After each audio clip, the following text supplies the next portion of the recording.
আসুন আমরা অফিসিয়ালি আল্লাহকে একটা থ্যাঙ্কস দেই, ধন্যবাদ দেই যে আল্লাহ তাআলা আমাদেরকে আজকে এরকম চমৎকার পরিবেশে আসার বসার তৌফিক এনায়েত করলেন।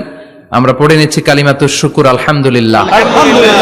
সবাই পড়েন রব্বানা লাকাল হামদ, রব্বানা লাকাল হামদ হামদান কাসীরান তাইয়িবান মুবারাকান ফীহি ইয়া রাব্বি লাকাল হামদু কামা ইয়ানবাগি লিজালালি ওয়াজহিকা ওয়া আযীমি সুলতানিকা লাকাল হামদু বিল ঈমান লাকাল হামদু বিল ইসলাম লাকাল হামদু বিল কুরআন।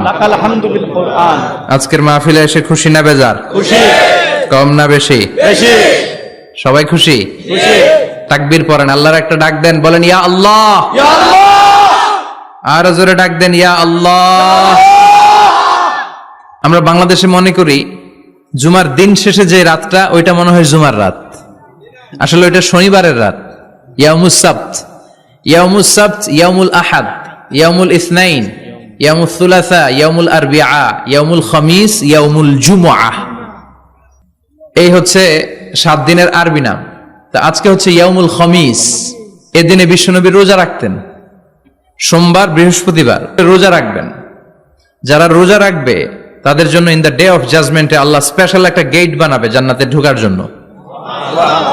ওইটার নাম হচ্ছে রাইয়ান। মান দাখালাহু লাম ইয়াজমা আবাদা। একবার who can enter within this door he will never be thirsty again. একবার যে দরজা দিয়ে জান্নাতে ঢুকতে পারবে আজীবনের জন্য তার গলার তৃষ্ণা মিটে যাবে। সুবহানাল্লাহ। এই রাইয়ান দরজা দিয়ে ঢুকতে হলে আমাদেরকে মাঝে মাঝে সুন্নাত নফল রোজা রাখার অভ্যেস করতে হবে। রাজি আছেন তো? অনেক মুরব্বীরা রাখতে চায়, তো রাখতে চায় কিন্তু নিয়ম জানে না। অনেকে শুধু শুক্রবারে রোজা রাখে, এটা মাকরু। শুধু শুক্রবারে রোজা রাখা মাকরু, শুধু শনিবারে রোজা রাখা মাকরু। সুন্নাহ হচ্ছে সোম আর বৃহস্পতিবার। বিষ্ণুনবী সোমবার রোজা রাখতেন। সুইলা আন ইয়াউমিল ইসনাইন, নবীকে জিজ্ঞেস করা হলো, নবী সোমবারে রোজা রাখেন কেন? বিষ্ণুনবী বলেন ফিহি উলিদতু, এদিনে আমি জন্মগ্রহণ করেছিলাম তাই শুকরিয়া স্বরূপ রোজা রাখি। আজকে হচ্ছে ইয়াউমুল খামিস মানে বৃহস্পতিবার, কিন্তু আজকে মাগরিবের পর থেকে সূর্য ডোবার পর থেকে যে রাতটা শুরু হয়েছে, রাতটা কিসের রাত? জুমার রাত। এজন্য আমি সূরাতুল জুমা থেকে একটি আয়াত তেলাওয়াত করেছি। এই আয়াতের আলোকে জুমার দিনের ফজিলত, জুমার দিনের status, importance and significance in our life, in our social life, এ নিয়ে আমরা কিছু কথা বলবো। এবং জুমা কেন্দ্রিক আমাদের মধ্যে কিছু মিস আন্ডারস্ট্যান্ডিং, মিস ইন্টারপ্রিটেশন আছে, মিসকনসেপশন আছে। এগুলো নিয়ে আমরা কিছু কথা আজকে শুনবো আমলের নিয়তে। কিসের নিয়তে? সবাই কি একমত? ইনশাআল্লাহ। তাহলে এই প্রতি মুহূর্তকে কিয়ামতের ময়দানে আল্লাহ তাআলা মিজানের পাল্লায় রাখা হলে এটা উহুদ পাহাড়ের সমান ভারী করে দিবে। আর যদি আমলের নিয়ত না থাকে 1 ঘন্টা 1.5 ঘন্টা চলে যাবে, আমল নামায় এটার কোনো ওজনই হবে না। এজন্য যারা আসছেন সবাই শুরুতে নিয়ত খালেস করে নেন যে যতক্ষণ শুনবো আমলের নিয়তে শুনবো। তো আজকে আমরা যে সূরাটা থেকে কথা বলবো সূরার নাম সূরাতুল জুমআহ।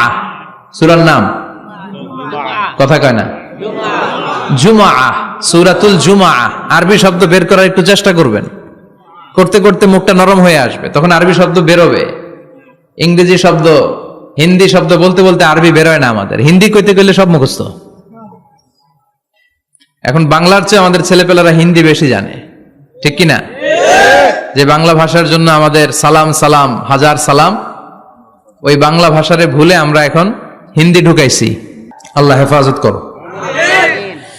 তো আজকে যে সূরা থেকে কথা শুনবো সূরার নাম সূরাতুল জুমআহ। সূরার নাম সূরাতুল জুমআহ। বলেন সূরার নাম কি? সবাই বলেন সূরাতুল জুমআহ। আবার বলেন সূরাতুল জুমআহ। এই তো হয়ে গেছে। I consider this program as a class. Class মনে করি। I consider this tafsir as a class. তো উত্তর করতে হবে। টিচার প্রশ্ন করলে কি করতে হয়? উত্তর করলে আমরা কিছু শিখে যেতে পারবো। ইমানের একটা চেতনা লাগবে। ঘুমায় পড়লে হবে না। ঘুমায় থাকে যারা, ওই শ্রোতাদেরকে আমি বক্তব্য শোনাই না। আমি বক্তব্য শোনাই যারা জেগে থাকে, যাদের ইমান জ্বলে ওঠে, ঠিক কিনা? যে ইমান প্রয়োজনে জ্বলে ওঠে না, যে ইমান সত্য ন্যায়ের কথা বলে না, যে ইমান প্রয়োজনে জ্বলে ওঠে না, যে ইমান সত্য ন্যায়ের কথা বলে না, যে ইমান বাস্তবে নাই, যে ইমান অন্তরে নাই, মুখে শুধু ফাঁকা বলি, কি করে তারে বলো ইমানে বলি, কি করে তারে বলো ইমানে বলি, কি করে তারে বলো ইমানে বলি, ঠিক কিনা?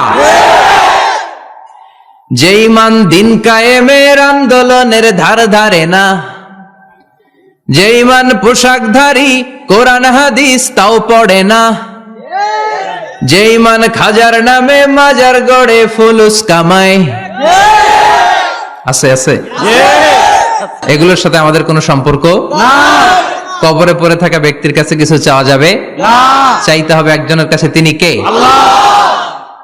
যে ইমান দিন কায়েমের আন্দোলনের ধার ধারে না, যে ইমান লেবাসধারী কোরআন হাদিস তাও পড়ে না, যে ইমান খাজার নামে মাজার গড়ে ফুলুস কামায়, যে ইমান শিরকিয়াতের আমল করে ভীত না হয়, যে ইমান বাস্তবে নাই, যে ইমান ময়দানে নাই, মুখে শুধু কথার কলি, কি করে তারে বলো ইমানে বলি, কি করে তারে বলো ইমানে বলি, কি করে তারে বলো ইমানে বলি, ঠিক কিনা? এজন্য মুমিন জ্বলে উঠবে আপন শক্তিতে, আপন শক্তিতে জ্বলে উঠবে ইমানদারেরা ইমানের তেজে, চিল্লায় বলেন ঠিক কিনা? সূরার নাম সবাই বলেন আরো জোরে, সূরাতুল জুমআ। এটা মাদানী সূরা। কি সূরা? মাদানী। বিশ্বনবীর লাইফের দুইটা ইনিংস, একটা মাক্কি ইনিংস আর একটা মাদানী ইনিংস। মাক্কি ইনিংস 13 বছর, কয় বছর? মাদানী ইনিংস 10 বছর, কয় বছর? মনে থাকবে? এটা বিশ্বনবীর সেকেন্ড ইনিংসে নাজিল হয়েছে, সুবহানাল্লাহ কইবেন না?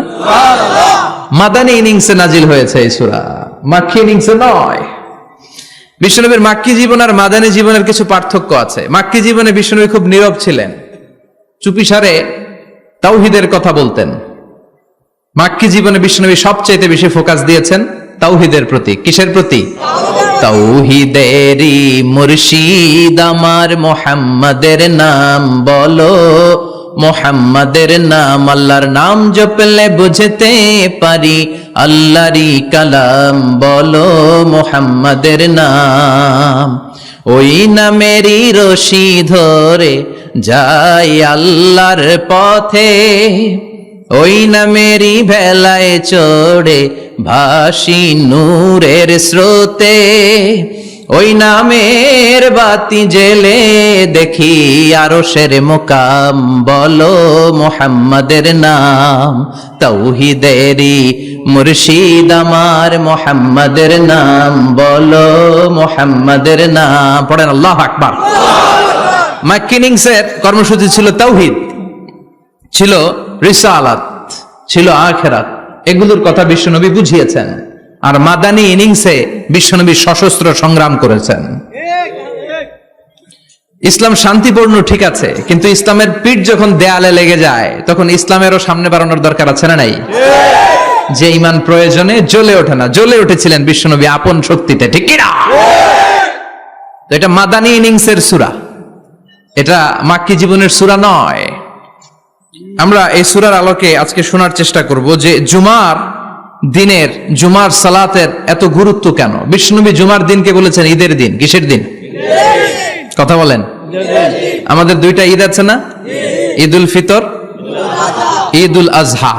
এর পাশাপাশি জুমার দিনকেও বিশ্বনবী সাল্লাল্লাহু আলাইহি ওয়াসাল্লাম বলেছেন হাদা ইয়াউমুল ঈদ, হাদা ইয়াউমুন জাআলাহুল্লাহু লাকুম ঈদান। তাবারানির হাদিস। বিশ্বনবী বলেছেন এটা এমন দিন যে দিনটাকে আল্লাহ তাআলা তোমাদের জন্য ঈদের দিন হিসেবে ঘোষণা দিয়েছেন। পড়েন আলহামদুলিল্লাহ। আল্লাহ তাআলার একটা বৈশিষ্ট্য হচ্ছে সুন্নাতুল্লাহি ফিত তাফদিল। এক এক জিনিসের উপর আল্লাহ এক এক জিনিসকে বৈশিষ্ট্যমণ্ডিত করেন, মর্যাদা দান করেন। ফাদ্দালা জামানান আলা জামান কামা ফাদ্দালা মাকানান আলা মাকান, ইনসানান আলা ইনসান। আল্লাহ ব্যক্তির উপর ব্যক্তিকে প্রাধান্য দেন, আল্লাহ সময়ের উপর সময়কে প্রাধান্য দেন, আল্লাহ স্থানের উপর স্থানকে প্রাধান্য দেন, এটা আল্লাহর সুন্নাত। এটা আল্লাহর কি সুন্নাতুল্লাহি ফিত তাফদীল, ফাদ্দালা জামানান আলা জামান কামা ফাদ্দালা মাকানান আলা মাকান, ইনসানান আলা ইনসান। পৃথিবীর সব মানুষগুলো একরকম নয়, এক মর্যাদার নয়। আবার লক্ষাধিক নবী আল্লাহ দুনিয়ায় পাঠিয়েছেন, সব নবীর মর্যাদাগুলো কি সমান নাকি? সব নবীদের মধ্য থেকে বিশ্ব নবীর মর্যাদা বাড়িয়ে দিয়েছে কে? আবার পৃথিবীতে শহরের শেষ নাই, হাজার হাজার শহর, হাজার হাজার লক্ষ লক্ষ শহরের মধ্য থেকে মক্কা শহরের মর্যাদা বাড়িয়ে দিয়েছে কে? আবার এই পৃথিবীতে অনেকগুলো সময় আছে, অনেকগুলো রাত্রি আছে, অনেকগুলো ক্ষণ আছে, অনেকগুলো মুহূর্ত আছে। একটা মুহূর্তের উপর আরেকটা মুহূর্তকে প্রাধান্য দিয়েছে কে? বলেন তো, পৃথিবীতে সবচাইতে 365 দিনের মধ্যে শ্রেষ্ঠ দিন কোনটা? জুমা। আরাফার দিন। কোন দিন? কথা বলেন। হজে যারা গিয়েছেন আরাফার দিন দেখেছেন না? ইজহার আর রেদা পরে আমরা লাব্বাইক আল্লাহুম্মা লাব্বাইক বলি। এটা সারা বছরের মধ্যে শ্রেষ্ঠ দিন। আল আরাফা আল হাজ্জু আরাফা, আরাফাটাই হজ। কেউ যদি আরাফার দিনে থাকতে পারে তার হজ হয়ে গেছে, আলহামদুলিল্লাহ কোন। আলহামদুলিল্লাহ। আর হজে সব করেছে, আরাফা করে নাই, হজ হবে না। কথা বলেন, হজ হবে না। তার মানে বছরের শ্রেষ্ঠ দিন আরাফার দিন। এদিন আল্লাহ এত সংখ্যক বান্দাকে একসাথে ক্ষমার ঘোষণা দেন, বছরের কোন দিন এত মানুষকে ক্ষমা করেন না। সুবহানাল্লাহ। আবার শয়তান ওই দিনে এতটা লাঞ্ছিত বোধ করে, এতটা অপমান বোধ করে, বছরের কোন দিন শয়তান এত অপমানিত হয় না। এজন্য বিশ্বনবী বলেছেন, খায়রুদ দুআ দুআ ও আরাফা, সব চাইতে শ্রেষ্ঠ দোয়া আরাফার দিনের দোয়া। বিশ্বনবী বলেন, আরাফার দিনে একটা দোয়া আমি করি, আমার আগে সব নবীরা ওই দোয়াটা করতেন। দোয়াটা হলো লা ইলাহা ইল্লাল্লাহ ওয়াহদাহু লা শারীকা লাহ লাহুল মুলকু ওয়া লাহুল হামদু ওয়া হুয়া আলা কুল্লি শাইইন কাদির। সুবহানাল্লাহ পড়েন। সুবহানাল্লাহ। মুখস্থ আছে না দোয়াটা? এটা পড়বেন। বিশ্বনবী আরাফার ময়দানে এই দোয়াটা পড়তেন। তাহলে বোঝা গেল বছরের সব দিন সমান না। সব দিন সমান না। বছরের সবচেয়ে শ্রেষ্ঠ দিন হচ্ছে আরাফার দিন। কোন দিন? এবার বলেন, বছরের সবচেয়ে শ্রেষ্ঠতম রাত কোনটা? কদরের রাত। ইন্না আনজালনাহু ফি লাইলাতুল কদর। ইন্না আনজালনাহু ফি লাইলাতিল কদরি ওয়া মা আদরাকা মা লাইলাতুল কদর লাইলাতুল কদরি খায়রুম মিন আলফি শাহর। হাজার মাসের চেয়ে সেরা।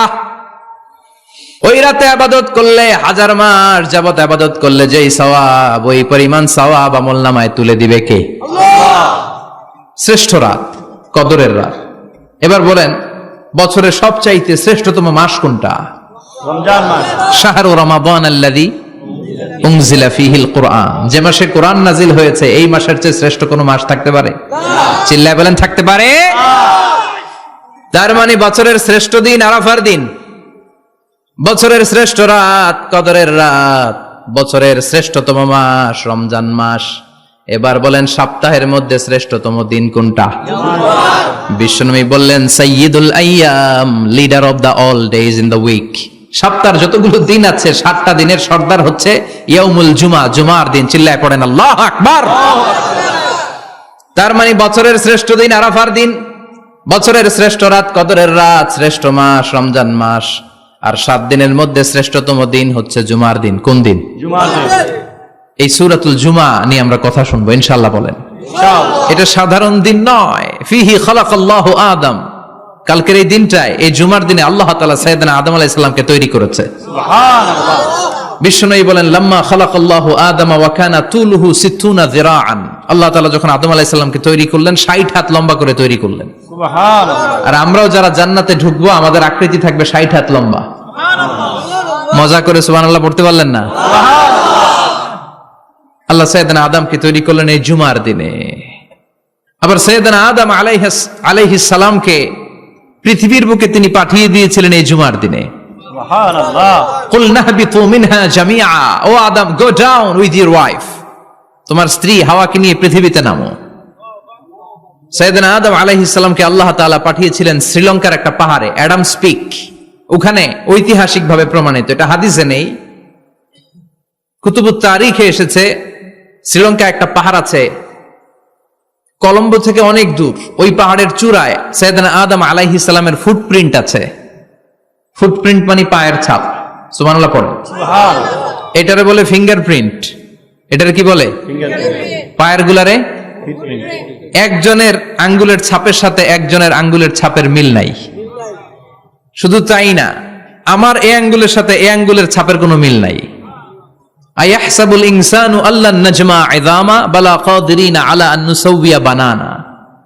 আল্লাহ বলেন, গোলাম তুমি মনে করেছো তোমার হাড্ডি গুড্ডি পচে যাবে, তোমাকে আমি একত্রিত করে আবার বানাতে পারবো না? বানানো তো অনেক দূরের কথা, আমি তো তোমার আঙ্গুলের ছাপগুলো সংরক্ষণ করে রেখেছি। চিল্লায় পড়েন আল্লাহু আকবার। 1880 সালে স্যার ফ্রান্সিস গাল্টন নামে একজন বিজ্ঞানী, তিনি আবিষ্কার করেছেন যে আমাদের আঙ্গুলের ছাপগুলো আলাদা, ফিঙ্গারপ্রিন্ট আলাদা। এই 10টা আঙ্গুলের একটার সাথে আরেকটার কোনো মিল নাই। এই পৃথিবীতে যদি 600 কোটি মানুষ হয় তাহলে 6000 কোটি আঙ্গুল, একটা আঙ্গুলের সাথে আরেকটা আঙ্গুলের ছাপের মিল আছে? যারা সিগনেচার দিতে পারে না এরা কি দেয়? টিপসই দেয়।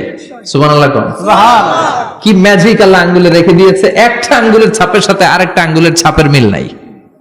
এখন এই বায়োমেট্রিক অথেন্টিকেশনের জন্য অনেক জায়গায় দিতে হয়। ইমিগ্রেশন পাস করবেন, গিভ ইউর ফিঙ্গারপ্রিন্ট। ভিসা করবেন, Schengen visa, European visa, provide your fingerprint first. Canadian এম্বাসিতে গিয়েছিলাম, সব আঙ্গুলের আলাদা আলাদা ফিঙ্গারপ্রিন্ট রেখেছে। এখন এটা অথেন্টিকেশনের জন্য সিকিউরিটি পারপাস খুব গুরুত্বপূর্ণ। কিন্তু 1500 বছর আগে, 1880 মানে কি 200 বছর তো না, 200 বছর আগে বিজ্ঞানীরা আবিষ্কার করলো। 1500 বছর আগে সূরাতুল কিয়ামার ভিতরে ফিঙ্গারপ্রিন্টের কথা বলেছে কে? আল্লাহ। আর পায়েরটারে বলে ফুটপ্রিন্ট। এটা প্রাণীদের ক্ষেত্রে প্রযোজ্য, কারণ প্রাণীদের আঙ্গুল নাই, আছে? ওদের আছে পা। বাঘের কয় পা? কথা কয় না, 4 পা। বাঘের হাত কয়টা? হাত নাই, ওদের পা। ফলে ওদের ফুটপ্রিন্ট লাগে। সুন্দরবনে কয়টা বাঘ আছে এটার একটা হিসাব আছে। কি করে বলে, কেমন করে হিসাব করে? বাঘের কাছে যে গুনে, চেহারা তো একরকম, একটারে 3 বার গুনবে। কথা কন, কিভাবে গনে তাহলে? বাঘসুমারি হয় কিভাবে? ফুটপ্রিন্ট, পায়ের ছাপ। একটা বাঘের পায়ের ছাপের সাথে আরেকটা বাঘের পায়ের ছাপের কোনো মিল নাই। আবার কাবা ঘরের পাশে একটা ছোট্ট জায়গা আছে, এই জায়গার মধ্যে রাব্বুল আলামিন সব নবীদের পিতা সাইয়েদনা ইব্রাহিম আলাইহিস সালামের ফুটপ্রিন্ট রেখে দিয়েছেন।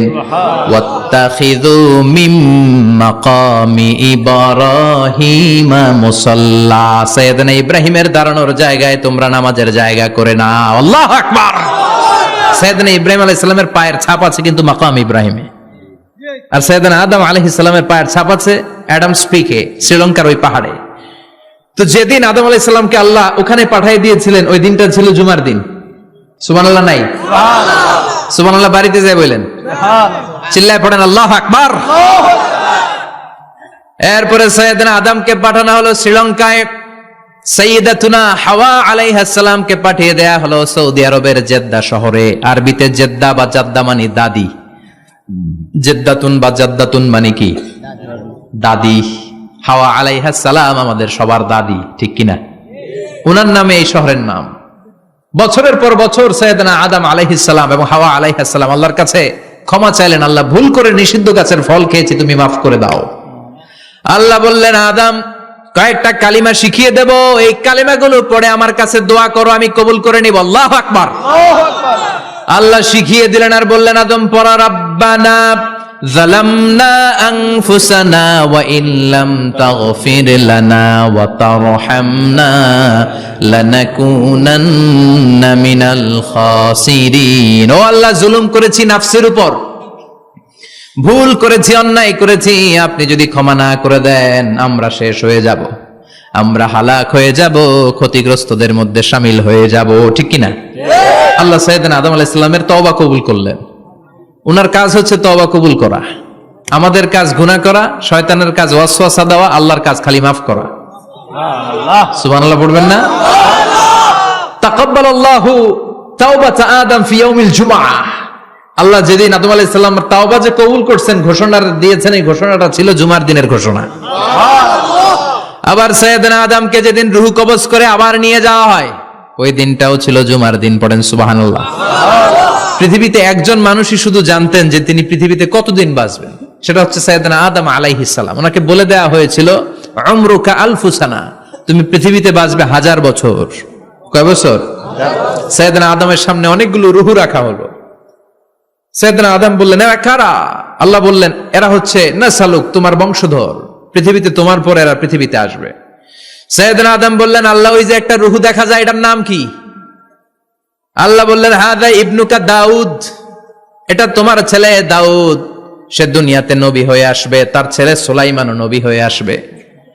সাইয়েদনা আদম বললেন, মাবুদ, আমার ছেলে দাউদের কত বছর হায়াত আপনি দিয়েছেন? আল্লাহ বললেন, 40 সানা, মাত্র 40 বছর, 4 ইয়ার্স, 40 বছর তোমার ছেলেটা বাঁচবে। ও আল্লাহ, আমি বাঁচবো কয় বছর? তুমি বাঁচবা 1000 বছর। সুবহানাল্লাহ। সাইয়েদনা আদম বললেন, মাবুদ, এত ফুটফুটে সুন্দর আমার ছেলে দাউদ, মাত্র 40 বছর দিলেন কেন? জিদ মিন উমরিহি, বাড়ায়া দেন। কি করেন? সুপারিশ করতেছে পোলার লাইগা কে? বাবা। আল্লাহ আপনি বাড়ায়া দেন। আল্লাহকে বাড়ানো যাবে না, লেখা হয়ে গেছে। রুফিআতিল আকলাম ওয়া জাফফাতিস সুহুফ, কলম তুলে নেওয়া হয়েছে আর কালি শুকায় গেছে, আর কিছু করা যাবে না। সাইয়েদনা আদম বললেন, মাবুদ, আমার 1000 বছর কেন দিলেন? আমার এই সুন্দর ফুটফুটে ছেলেটারে মাত্র শুধুমাত্র 40 বছর কেন দিলেন? ও মাবুদ, আমার 1000 বছরের দরকার নাই, আমার 1000 বছর থেকে 60 বছর আমি আমার ছেলেরে দিয়ে দিলাম। দাউদ আলাইহিস সালাম বাঁচবে 40 বছর, তো বাপ আদম যদি আরো 60 দেয়, 40 আর 60 মিলে কত হয়? 100। ভালো হিসাব বোঝে এরা, 100। আর আদম আলাইহিস সালাম পেয়েছিলেন 1000 বছর, 60 কমে গেলে রইল কত? 940 বছর পৃথিবীতে থাকার পরে মালাকুল মাউত চলে এসেছে। কারণ এটা on time, the death will come on time, it never late, কখনো দেরি হয় না। আল্লাহ বললেন, লিকুল্লি উম্মাতিন আজালুন ফাইযা জাআ আজালুহুম লা ইস্তাখিরুনা সাআতান ওয়া লা ইস্তাকদিমুন। মৃত্যুর একটা নির্ধারিত সময় আমি বেঁধে দিয়েছি, অন টাইম, অন টাইমেই চলে আসে, 1 সেকেন্ড আগেও আসবে না, 1 সেকেন্ড পরেও আসবে না। 940 বছর বয়সে মালাকুল মাউত এসে হাজির, এসে বলল, জিইতু আন আকবাদা রূহাক, রূহ কবজ করতে আসছি। আদম আলাইহিস সালাম বললেন, রূহ কবজ করতে আসছো মানে? আমি বাঁচবো তো 1000 বছর। কয় বছর? মালাকুল মাউত বললেন, না না, ওই যে আগের কথা স্মরণ করেন, আপনি 60 বছর দিয়ে দিয়েছিলেন। কয় না, আমি দেই নাই, আমি আরো বাঁচুম, আরো 60 বছর পাওনা আছি, আমি দেই নাই। মালাকুল মাউত বললেন, আপনি দিয়েছেন। আদম বলে, দেই নাই। মালাকুল মাউত বলে, আল্লাহ ঘটনা দেখেন, দিয়া কয় দেই নাই। আল্লাহ কয়, থাক, কথা কইস না, আয়া পড়। সুবহানাল্লাহ পড়েন। নাসিয়া আদম ফানাসিয়া বানু, ভুলে গেছেন উনি, আমরা ভুলে যাই, আমরা খেয়ে বলছি খাই নাই, নিছিলাম পকেটে, কয় নেই নাই। এরকম ডাকাইত আছে না নাই? নাসিয়া আদম ফানাসিয়া বানু, বিশ্বনবী বললেন, আদম ভুলেছে তো তার সন্তানরাও ভুলে যায়। জাহাদা আদম ফাজাহাদাত যুররিয়াতু, আদম অস্বীকার করেছে, তার সন্তানরাও অস্বীকার করে। সেদিন থেকে আল কিতাব ওয়া শুহুদ, মানে লিখে রাখার সিস্টেম আর সাক্ষীর সিস্টেম চালু হয়েছে। সুবহানাল্লাহ পড়েন। সুবহানাল্লাহ। 940 বছর বয়সে মালাকুল মাউত এসে আদম আলাইহিস সালামের রূহ নিতে পারে নাই। উনি 1000 বছর যখন হয়েছে তখন এসে সাইয়েদনা আদম আলাইহিস সালামের রূহ কবজ করেছে। যেই দিন পৃথিবীর প্রথম মানব, প্রথম নবীর রূহ মালাকুল মাউত দুনিয়া এসে কবজ করেছে, ওই দিনটাও ছিল জুমাবার। সুবহানাল্লাহ, আল্লাহু আকবার। আবার বিশ্বনবী বললেন, লা তাকুমুস সাআহ ইল্লা ফি ইয়াউমিল জুমআহ ইযা যুলজিলাতিল আরদু জিলজালাহা ওয়া আখরাজাতিল আরদু আসকালাহা ইযা রুজ্জাতিল আরদু রাজ্জান ওয়া বুসাতিল জিবালু বাসসা। কিয়ামতের দিন পৃথিবীটাকে একটা প্রকম্পন দিয়ে কাঁপিয়ে দিবে কে? আল্লাহ। মারাত্মক একটা ঝাঁকুনি দিবে আল্লাহ, পুরো পৃথিবীটা কেঁপে ভেঙে চুরে খান খান হয়ে যাবে। এই ঝাঁকুনি আর আর্থকোয়েক, ভূমিকম্প এর ঘটনাটা যেদিন ঘটবে ওই দিনটাও হচ্ছে জুমার দিন। চিৎকার করে পড়েন সুবহানাল্লাহ। তার মানে আদম সৃষ্টি হলো জুমার দিনে, দুনিয়ায় নামিয়ে দেয়া হলো জুমার দিনে, তওবা কবুল করে নেওয়া হলো জুমার দিনে, রূহ কবজ করা হলো জুমার দিনে, আবার কিয়ামত সংগঠিত হবে জুমার দিনে। পড়েন সুবহানাল্লাহ। আবার বিশ্বনবী বললেন, আর রমাদান ইলা রমাদান, এক রমজান থেকে আরেক রমজানের মাঝখানে যত গুনাহ হয় মাফ করে কে? আল্লাহ। তারপরে বিশ্বনবী বললেন আল উমরাতু ইলাল উমরাহ, কেউ যদি একবার উমরা করে পরে আবার করলে 2 উমরার মাঝখানে গুনাহগুলো মাফ করে দেয় কে? আল্লাহ। আবার বিশ্বনবী বললেন আল জুমআতু ইলাল জুমআ কাফফারাতুন লিমা বাইনাহুমা, এক জুমার পর থেকে সামনের জুমা আসা পর্যন্ত যে সগীরা গুনাহগুলো হয় সবগুলো সগীরা গুনাহ মাফ করে দেয় কে? রজব শাবানে বরকতে দাও, রমজান মাসে গুনাহ ঝড়াও, সপ্তাহ জুড়ে তুমি বরকতে দাও, জুমার দিনেতে গুনাহ ঝড়াও, রজব শাবানে বরকতে দাও, রমজান মাসে গুনাহ ঝড়াও। ঠিক কি না? তার মানে জুমার দিন গুনাহ মাফের দিন। সারা সপ্তাহে ভুল ত্রুটি অন্যায় যা করলাম জুমার নামাজের বদৌলতে সব গুনাহ মাফ করে দেয় কে? আল্লাহ। এই দামি দিনটাকে আল্লাহ ইহুদিদের দিতে চেয়েছিলেন, পায় নাই। আলহামদুলিল্লাহ কইবেন না? আলহামদুলিল্লাহ। ইখতিলাফু, তারা ইখতিলাফ করে হারাইছে এটা। এই দামি দিনটা রব্বুল আলামিন নাসারাদেরকে দিতে চেয়েছিলেন, ফাখতালাফু, ওরাও ইখতিলাফ করে হারাইছে। এজন্য ইখতিলাফ ভালো জিনিস না খারাপ জিনিস? মারামারি ভালো জিনিস না খারাপ জিনিস? আর ঐক্য করা ভালো জিনিস না খারাপ জিনিস? ঐক্য করতে রাজি আছেন? ইহুদিদেরকে আল্লাহ দিতে চাইলেন, ইখতিলাফ করে হারাইছে। নাসারারাও হারাইছে। ফাজা আল্লাহু বিনা ফাহাদানা বিহাদা দ্বীন, রব্বুল আলামিন এই দিনটা আমাদেরকে দিলেন, আমরা ইখতিলাফ করি নাই, বিশ্বনবীর হাতে হাত রেখে ঐক্য করে ঘোষণা দিয়েছি জুমার দিন আমাদের সাপ্তাহিক দিন। সুবহানাল্লাহ।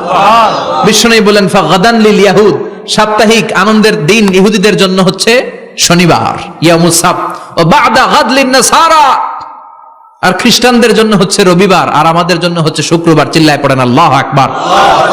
তার মানে জুমার দিন, জুমাবারের মর্যাদা বেশি না কম? চিল্লায় বলেন বেশি না কম? জুমার দিন সকালবেলা ফজরের নামাজের পর থেকে ফেরেশতারা যতগুলো মসজিদে জুমা অনুষ্ঠিত হয় ওই মসজিদে ঢোকার প্রতিটা দরজার মধ্যে দাঁড়িয়ে থাকে। কারা কারা আগে আগে জুমার নামাজ পড়ার জন্য মসজিদে যায় প্রত্যেকের নামগুলো একটা জান্নাতের রেজিস্ট্রি খাতার মধ্যে তুলে নেয়। এই নামগুলো স্পেশালি আল্লাহর কাছে পাঠানোর জন্য। সুবহানাল্লাহ কইবেন না? ডানে বায়ে সামনে পেছনে যতগুলো দরজা, প্রতিটা দরজায় ফেরেশতারা বসে থাকে। কে আগে আসলো নাম তুলে দেয়। তুলতে তুলতে তুলতে তুলতে খতিব সাহেব যখন খুতবা দেওয়ার জন্য মিম্বারে যেয়ে বসে যায়, ফেরেশতারা তাদের খাতা বন্ধ করে তারাও খতিব সাহেবের সামনে জুমার খুতবা শোনার জন্য বসে যায়। পড়েন সুবহানাল্লাহ। প্রথম জুমার দিন জুমার মসজিদে যে ঢুকবে, বিশ্বনবী বললেন আল্লাহর রাস্তায় একটা উট কুরবানি দিলে যেই সওয়াব, এই সওয়াব আল্লাহ আমলনামায় দিয়ে দেয়। দ্বিতীয় পর্যায়ে যে ঢুকে, বিশ্বনবী বললেন বাকারা, গরু কুরবানির সওয়াব পায়।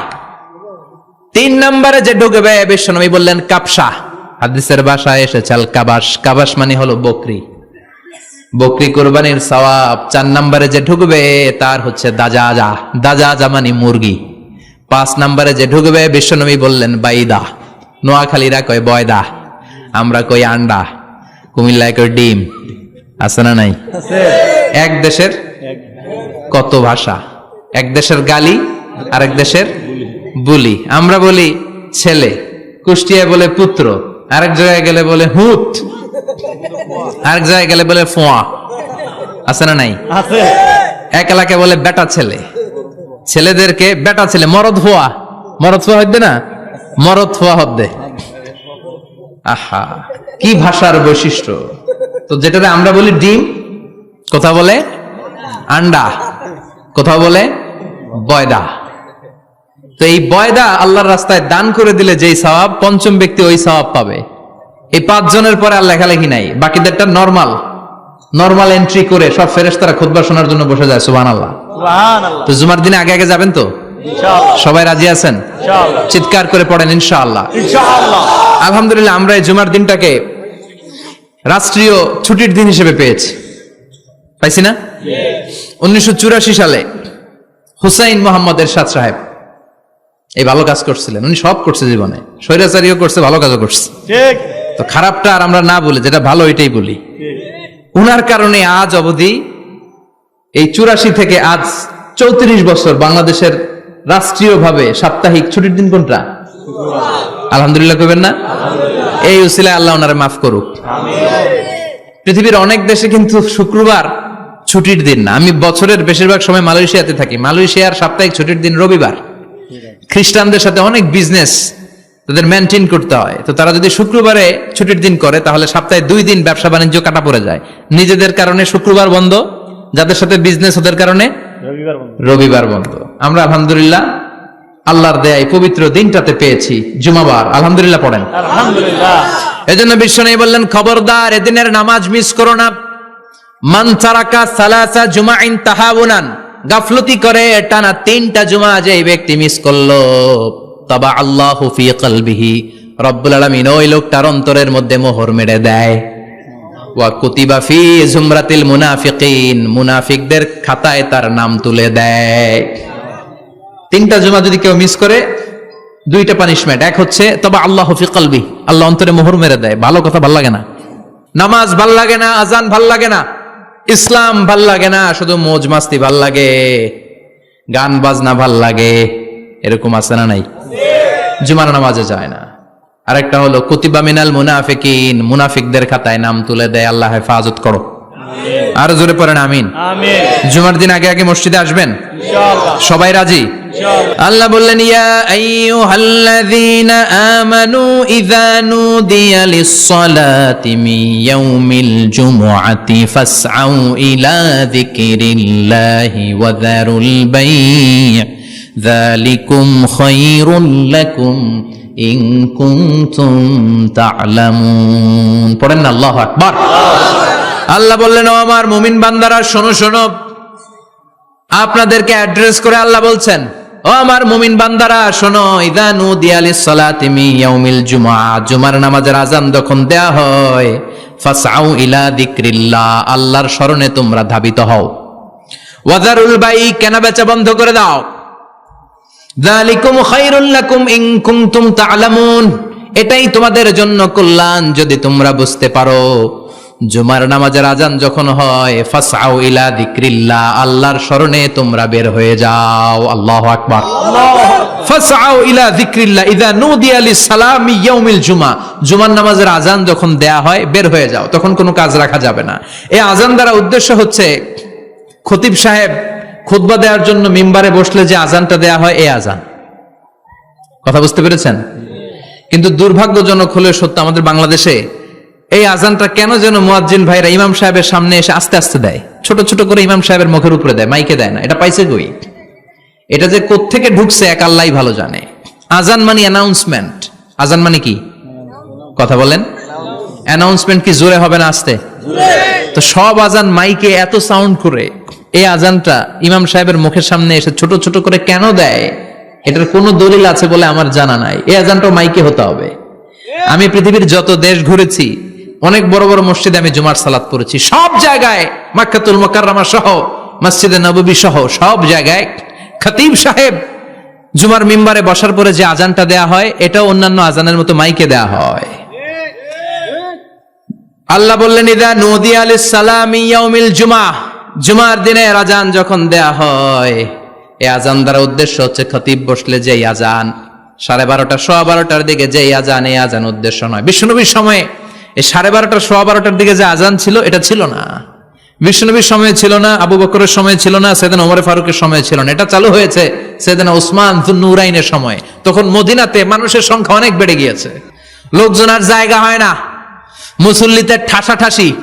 উনি ঘোষণা দিলেন, সুকে জাওরা, জাওরা নামক বিশাল একটা বাজার আছে, ঘোষণা দিলেন এখন থেকে ওই জায়গায় জুমার নামাজ হবে।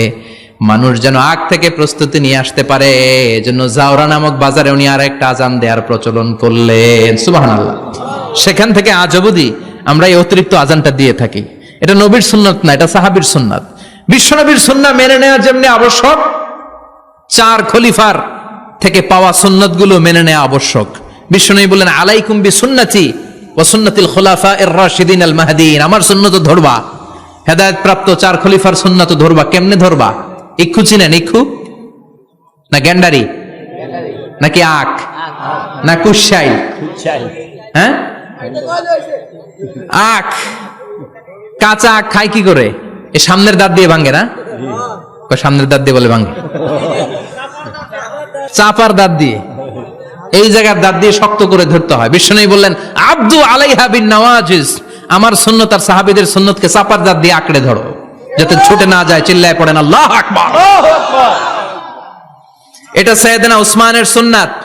বিশ্বনবী বললেন ইযা নুদিয়া লিস-সালাহ মিন ইয়াউমিল জুমআতি ফাসআউ ইলা যিকরিল্লাহ, জুমার দিনে আযান যখন দেয়া হয়, ফাসআউ ইলা যিকরিল্লাহ, আল্লাহর স্মরণের দিকে ধাবিত হও। দেরি করো না। দেরি করা যাবে? আযান হইলে কোনো কাজ রাখবেন? কোনো ব্যস্ততা থাকবে? কাজ একটাই, জুমার নামাজ। চিল্লায় বলেন কাজ একটাই, সেটা কি? জুমার নামাজ। আল্লাহ বললেন ফাসআউ, ফাসআউ এর শাব্দিক অর্থ হচ্ছে দৌড়াও। আসলে কি? তো এই দৌড়াও দিয়ে আসলে দৌড়াও বোঝানো হয়নি, এটা দ্বারা বোঝানো হয়েছে আল মুবাদারা ওয়াল ইহতিমাম, ইম্পর্টেন্স দেয়া, এমফাসাইজ করা, গুরুত্বের সাথে আগে আগে প্রস্তুতি নাও।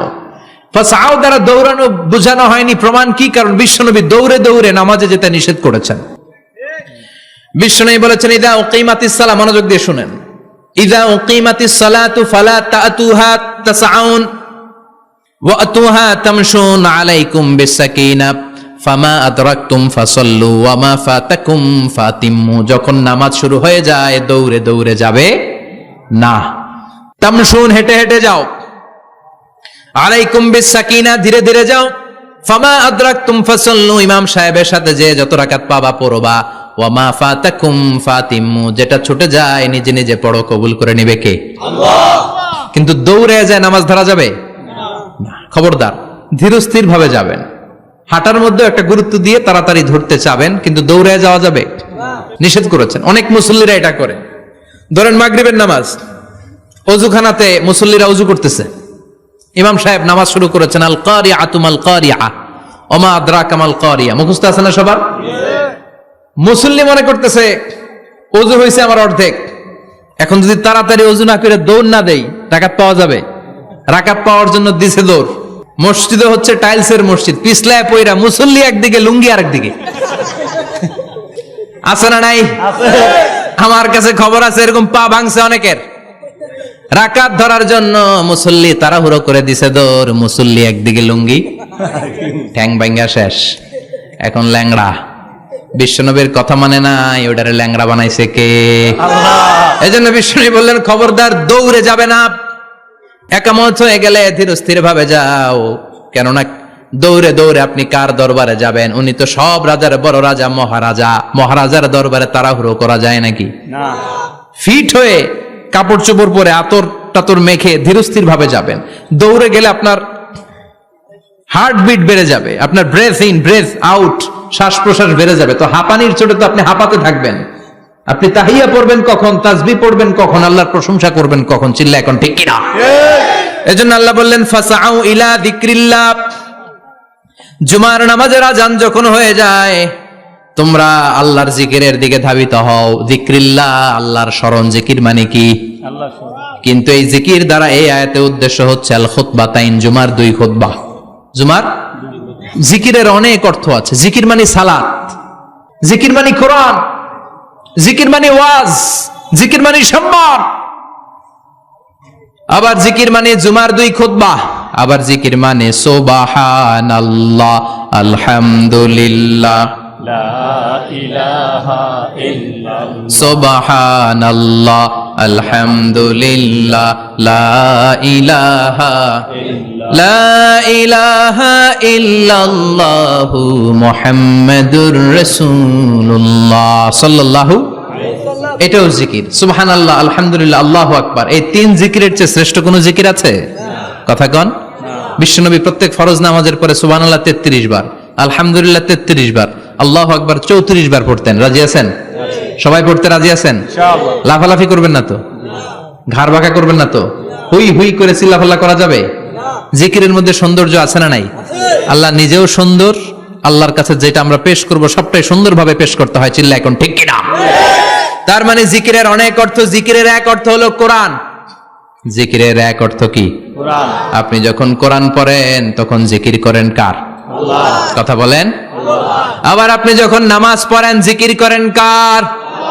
আবার আপনি যখন লা ইলাহা ইল্লাল্লাহ এটা পড়েন, জিকির করেন কার? পড়েন সুবহানাল্লাহ। এই লা ইলাহা ইল্লাল্লাহ সবচেয়ে শ্রেষ্ঠ জিকির। সাইয়েদনা মুসা আলাইহিস সালাম আল্লাহরে বললেন, আল্লাহ আল্লিমনি যিকরান, আপনি আমার এমন একটা জিকির শিখায়া দেন, লা ইয়ালামুহা ইল্লা আনতা ওয়া আনা, যে জিকিরটার শব্দ আপনি আর আমি ছাড়া কেউ জানবে না। সুবহানাল্লাহ। দুনিয়াতে যত অদ্ভুত অদ্ভুত প্রশ্ন সব আপনি মুসা আলাইহিস সালামের মাথা থেকে পাবেন। ভেরি কিউরিয়াসিটি ছিল ওনার, বিভিন্ন বিষয়ে আল্লাহরে প্রশ্ন করতেন। আল্লাহরে বললেন, আল্লাহ আল্লিমনি কালিমাতান আল্লিমনি যিকরান লা ইয়ালামুহা ইল্লা আনতা ওয়া আনা, ও আল্লাহ এমন একটা জিকির আমারে শিখান, দিনে রাতে সব সময় এই জিকির আমি করব, আপনারে ডাকবো, কিন্তু শর্ত হলো এই জিকিরটা জানবে শুধু আপনি আর জানবো শুধু আমি, কেউ জানবে না। আল্লাহ বললেন, মুসা পড়ো লা ইলাহা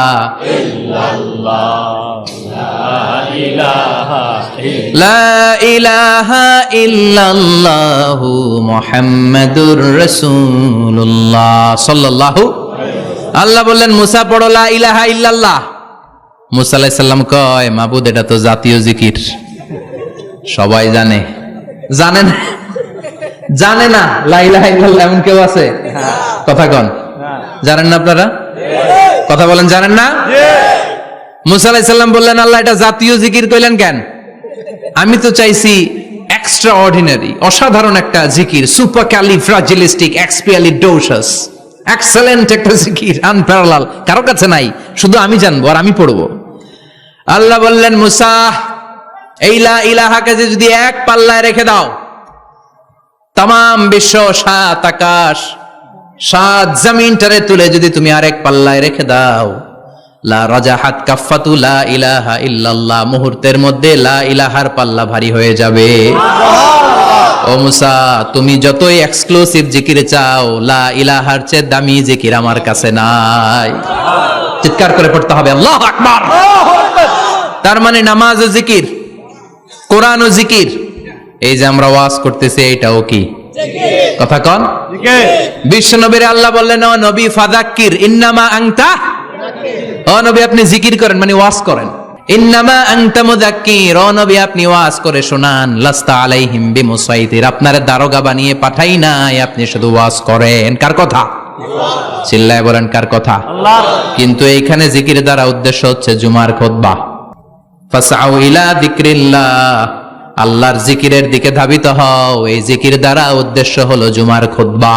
তার মানে জুমার খুতবা যে খতিব সাহেবরা দেন, এখানে মসজিদের খতিব আছেন কারা কারা? দেখি একটু হাত তোলেন তো। 1 2 3 4 5 6 7, গুণে শেষ করা যাবে না, অনেক খতিব। আল্লাহ এই খতিবদেরকে তুমি কবুল করো, আর জোরে পড়েন আমিন। এই যে যিকরুল্লাহ, ফাসআউ ইলা যিকরিল্লাহ দ্বারা আল্লাহ তাআলা জুমার খুতবাকে বুঝিয়েছেন। কি বুঝিয়েছেন? ফাসআউ ইলা যিকরিল্লাহ, আল্লাহর জিকিরের দিকে, আল্লাহর স্মরণের দিকে ধাবিত হও। এটা দ্বারা উদ্দেশ্য হচ্ছে জুমার খুতবা।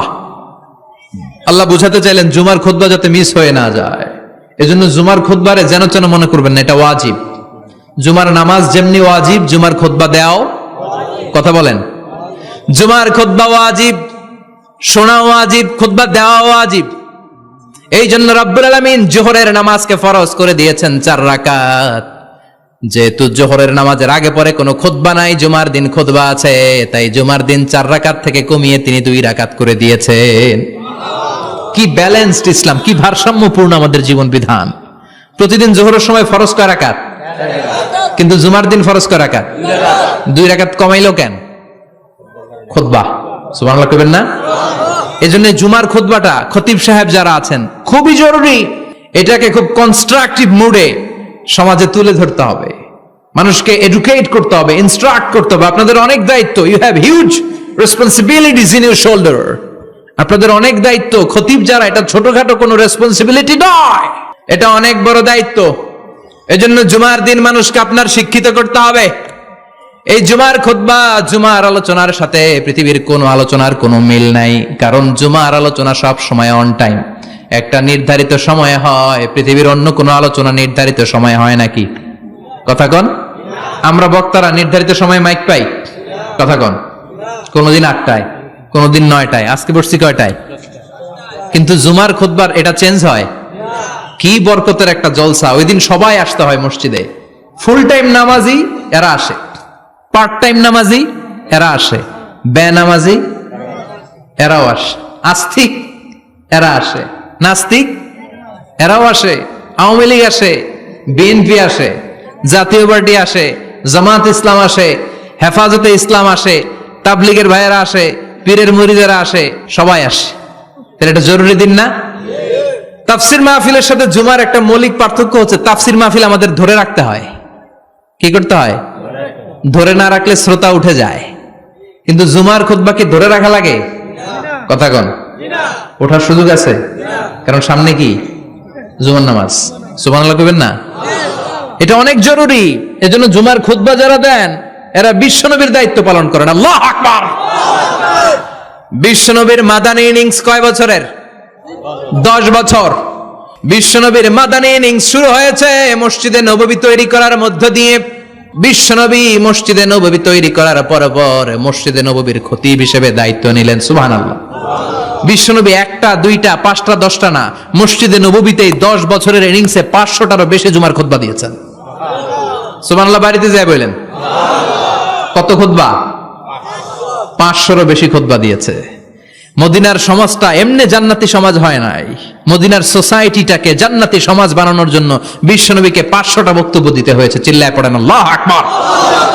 প্রতি সপ্তাহে যে আয়াতগুলো নাজিল হতো বিশ্বনবী এগুলো নিয়ে কথা বলতেন। এই সপ্তাহে যে সমস্ত আয়াতগুলো নাজিল হলো ওই আয়াতগুলো নিয়ে বিশ্বনবী জুমার দিন খুতবার মধ্যে কথা বলতেন। এই সপ্তাহের মধ্যে রাষ্ট্রীয় যত ক্রাইসিস আছে এই সমস্যাগুলো নিয়ে বলতেন। এই সপ্তাহে সমাজের মধ্যে বড় বড় যত ঘটনাগুলো ঘটে গেল এগুলো নিয়ে বিশ্বনবী জুমার দিন কথা বলতেন। সুবহানাল্লাহ। এজন্য খতিব যারা আছেন জুমার আলোচনাটা অনেক কনস্ট্রাকটিভ, ফ্রুটফুল হতে হবে, কোরআনের আলোকে হতে হবে।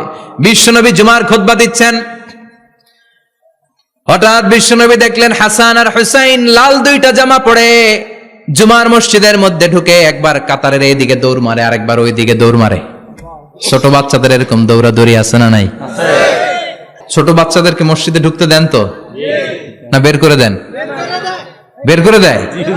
সর্বনাশ। বাচ্চাদেরকে মসজিদ থেকে বের করবেন না, কখনোই বের করবেন না। তুরস্কের বিভিন্ন মসজিদে বড় বড় ফেস্টুন দিয়ে লেখা থাকে তারাবির নামাজে, জামাতের নামাজে মুরব্বীরা যখন সামনে নামাজ পড়বে পিছন থেকে যদি ছোট বাচ্চাদের চিল্লা চিল্লি আর কিচির মিচির শব্দ শুনতে না পাওয়া যায় তাহলে ভবিষ্যৎ প্রজন্ম নিয়ে আপনারা চিন্তিত থাকুন। পিছনে যদি বাচ্চাদের হই হুল্লোড় না থাকে, চিল্লা ফাল্লা না থাকে, তার মানে নেক্সট জেনারেশন এগুলো মুসল্লি হবে না, এগুলো হবে ডাকাত। এজন্য এরা বিভিন্ন প্রজেক্ট চালু করেছে। 40 দিন টানা ফজরের নামাজ যে ছোট বাচ্চারা মসজিদে এসে পড়বে ওই প্রজেক্টের আওতা থেকে একটা করে সাইকেল দিয়ে দেয়া হচ্ছে। সুবহানাল্লাহ কইবেন না? কুয়েতে আর একটা প্রজেক্ট করছে, ফজরের নামাজে মুসল্লি নাই। কুয়েতের এই প্রজেক্ট হচ্ছে marriage project, second marriage project, দ্বিতীয় বিবাহ প্রকল্প। কি কাজ এই প্রকল্পের? তারা ঘোষণা দিল মসজিদে ফজরের সালাতে মুসল্লি পাওয়া যায় না, তো যারা যারা ফজরের নামাজে মসজিদে আসবে না, টাইমলি আসবে না, তাদেরকে মসজিদের টাকা দিয়ে মসজিদের অর্থায়নে দ্বিতীয় বিবাহের ব্যবস্থা করে দেয়া হবে। এই ঘোষণা দেওয়ার পর থেকে ওই এলাকার কোন মহিলার তাহাজ্জুদ মিস হয় না। ফজর তো অনেক দূরে, তাহাজ্জুদের সময় থেকে হাজবেন্ডের ডাকা শুরু করে মসজিদে যাও, তাড়াতাড়ি তাড়াতাড়ি কোথায় যাও, কারণ মসজিদে না গেলে দ্বিতীয় বিয়ে আছে না নাই? সুবহানাল্লাহ কইবেন না? What a project, what a project, কত চমৎকার প্রজেক্ট। এই প্রজেক্ট গুলো নেওয়ার দরকার আছে না নাই? এজন্য ছোট বাচ্চাদেরকে মসজিদ থেকে তাড়িয়ে দেয়া যাবে না, এদেরকেও নিয়ে যান। এরা হাসতে খেলতে চলতে ফিরতে, আমি বাইরের যত জায়গায় তারাবি পড়েছি, অনেক দেশে তারাবি পড়েছি রামাদানে, ছোট বাচ্চারা পিছনে অনেক কিচির মিচির করে, হঠাৎ অ্যানাউন্সমেন্ট দেয় বাবা মারা ছেলে মেয়েদেরকে শান্ত করেন, কিছুক্ষণ শান্ত, 2 রাকাত পরে আবার চিল্লাচিল্লি, আছে না নাই? তো ওরা যদি না চিল্লায়, ওরা যদি লাফালাফি না করে, লাফালাফি কি 80 বছরের মুরব্বী করবে? কথা কয় না। মুরব্বী লাফালাফি করলে এটা মানাবে? ছোট বাচ্চারা লাফালাফি করবে, একজন আরেকজনের কামড় দিবে, কাচের গ্লাস ভাঙবে, এটাই পৃথিবীর সৌন্দর্য। চিল্লায় বলেন ঠিক কিনা? বিশ্বনবী একবার আসরের নামাজের সেজদা লম্বা করে দিলেন, সাহাবারা বললেন নবী নামাজের পরে ধরলেন অসুস্থ হয়ে গেলেন নাকি, অথবা কোরআনের আয়াত সেজদা অবস্থায় নাজিল হয়ে গেল নাকি? আসরের সেজদা তো এত লম্বা করতে কখনো দেখি নাই রে নবী। বিশ্বনবী বললেন না, অসুস্থ হই নাই, কোরআনের আয়াত নাজিল হয় নাই, আমি যখন সেজদায় লুটিয়ে পড়েছি, আমার কলিজার টুকরা নাতি হাসান আমার কাঁধের উপরে চেপে বসেছে। আমি যদি সেজদা থেকে মাথা উঠাই হাসানের কষ্ট হয়ে যাবে, তাই আসরের একটা সেজদা আমি ইচ্ছা করেই লম্বা করে দিয়েছি। কি নবী ছিল, কি মায়া ছিল নাতিদের সাথে। হাসান হুসাইন বিশ্বনবী, যে নবী হচ্ছে সব নবীদেরও সর্দার, ওই নবীরে ঘোড়া বানায়া, বিশ্বনবীর বাবরি চুল ছিল তো ওই চুল ধরে এরকম ঘোড়া ঘোড়া খেলতো। বিশ্বনবীর কাঁধে বসে বিশ্বনবীর বাবরি চুল টেনে টেনে কয়ে, এটা আমার ঘোড়া। হাসান হুসাইনের গায়ের এমন কোন জায়গা নাই যে জায়গায় বিশ্বনবী চুমা দেয় নাই। আর বলতেন রাইহানা চাইনি ফিদ দুনিয়া, হাসান আর হুসাইন হলো আমার দুনিয়ার সুগন্ধি। সাইয়্যিদা শাবাবি আহলিল জান্নাহ, জান্নাতীরা আপনারা যারা জান্নাতে যাবেন, আপনাদের সামনে দুইটা পতাকা থাকবে, একটা থাকবে হাসানের হাতে আর একটা হুসাইনের হাতে। বিশ্বনবী মসজিদে নববীতে জুমার খুতবা দিচ্ছেন, হঠাৎ হাসান আর হুসাইন লাল দুইটা জামা পরে কাতারের মধ্যে দৌড়াদৌড়ি শুরু করলেন। বিশ্বনবী খুতবা থামিয়ে দিলেন, মিম্বার থেকে নেমে হাসান হুসাইনকে দুই হাতে টানতে টানতে মিম্বারের উপরে নিয়ে আসলেন, যাতে মুসল্লিদের ডিস্টার্ব না হয়ে যায়। হাসানকে ডান হাতে ধরে হুসাইনকে বা হাতে ধরে বাকি খুতবাটা বিশ্বনবী তখন শেষ করলেন। 500টা খুতবা দিয়েছেন। কয়টা? চিল্লায় বলেন কয়টা? আবার বিশ্বনবী জুমার খুতবা দিতে দাঁড়ালেন। এক সাহাবী এসে বসে বলল, বিশ্বনবী বললেন, কম, দাঁড়াও, 2 রাকাত পড়ছো? সাহাবী কয় না, পড়ি নাই। বিশ্বনবী বললেন, ইরকা রাকাতেন, 2 রাকাত পড়ো। সাহাবী 2 রাকাত পড়া শুরু করলেন, বিশ্বনবী আবার খুতবা দেওয়া শুরু করলেন।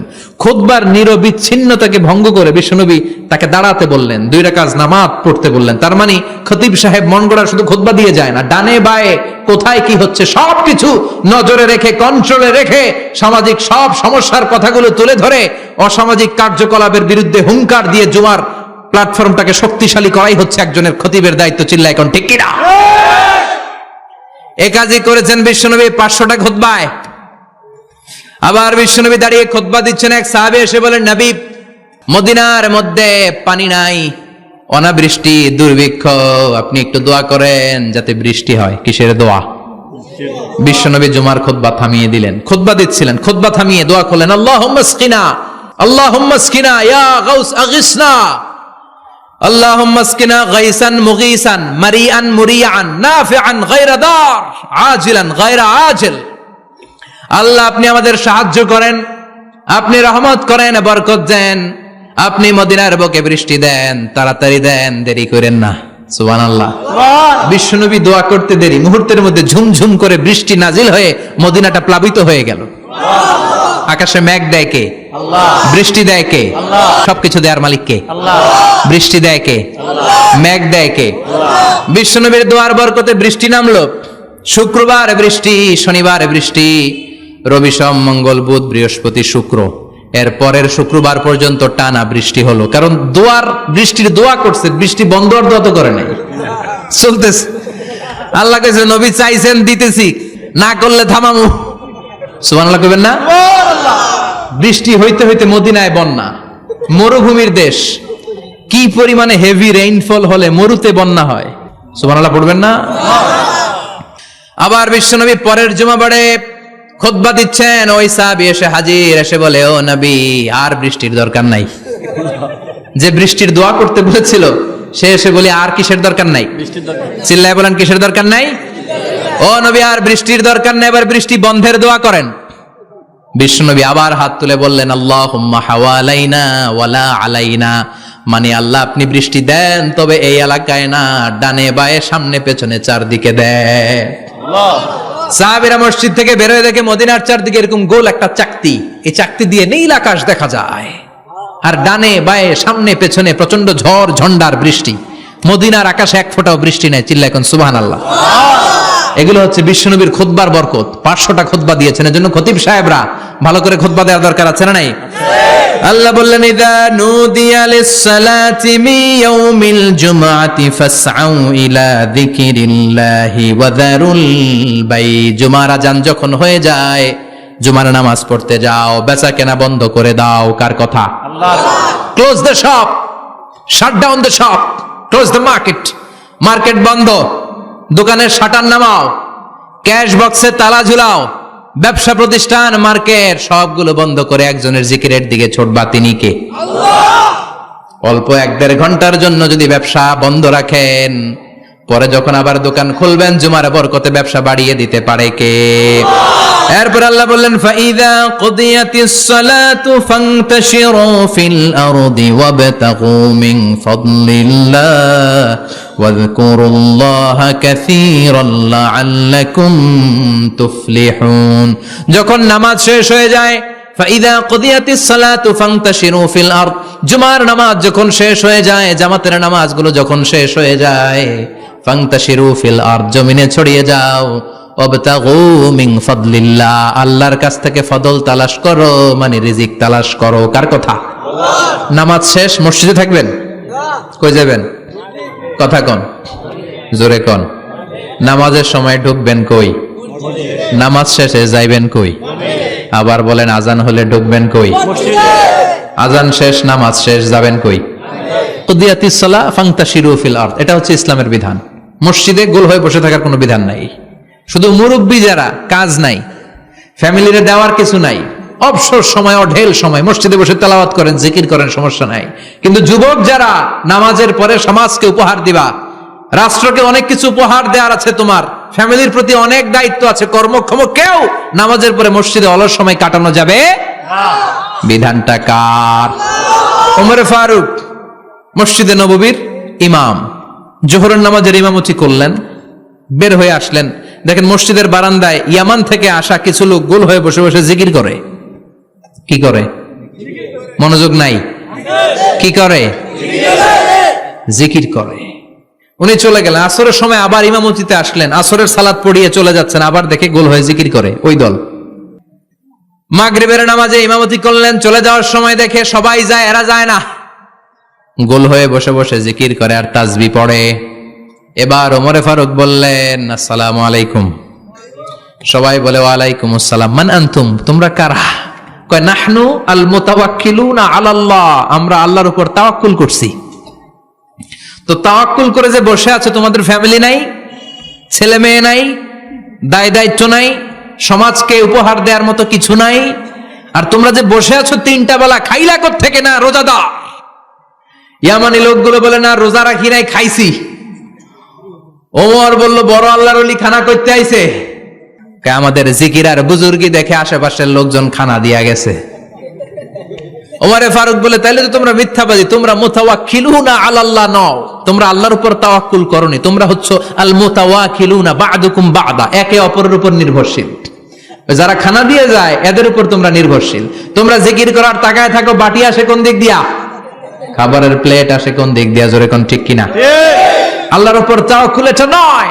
আনতুমুল মুতাওয়াক্কিলুন বা'দুকুম বা'দা, এখনই মসজিদ থেকে বের হয়ে যাও। এরপরে কোনদিন নামাজের পর গোল হয়ে বসে থাকতে দেখলে পিটায়া মসজিদ থেকে তাড়াবো। এটা হচ্ছে ইসলামের বিধান। চিল্লা এখন ঠিক কিনা? ফান্তাশিরু ফিল আরদ, নামাজের পরে কৃষক চলে যাবে মাঠে, ব্যবসায়ী চলে যাবে শপিং মলে, মেম্বার অব দ্য পার্লামেন্ট চলে যাবে সংসদে, সেনা সদস্যরা ঢুকে যাবে ক্যান্টনমেন্টে। চিল্লা এখন ঠিক কিনা? যার যেখানে দায়িত্ব পালন করার জন্য ছোট, মসজিদে বসে থাকা যাবে? কোন যুবক মানুষ, কর্মক্ষম মানুষ নামাজের পরে মসজিদে বসে বসে জিকির করা যাবে? নামাজে তো সবচেয়ে বড় জিকির, কামাই করা লাগবে না? মেয়ে কোথায় গেল, ছেলে কোথায় গেল, ফ্যামিলির খোঁজ খবর নেওয়ার দরকার আছে না নাই? চিল্লায় বলেন, আছে না নাই? এরপর আল্লাহ বললেন, ওয়াইদা রাআউ তিজারাতান আও লাহওয়ান ফাদ্দু ইলাইহা ওয়া তারাকুকা কাইমা। ও নবী, সাহাবারা কাফেলার পণ্যের লোভে, কাফেলার পণ্য এসেছে মদিনায় শুনে আপনাদের জুমার মিম্বারের মধ্যে দাঁড় করিয়ে রেখে সবাই চলে যায়। এটা ঠিক করে নাই।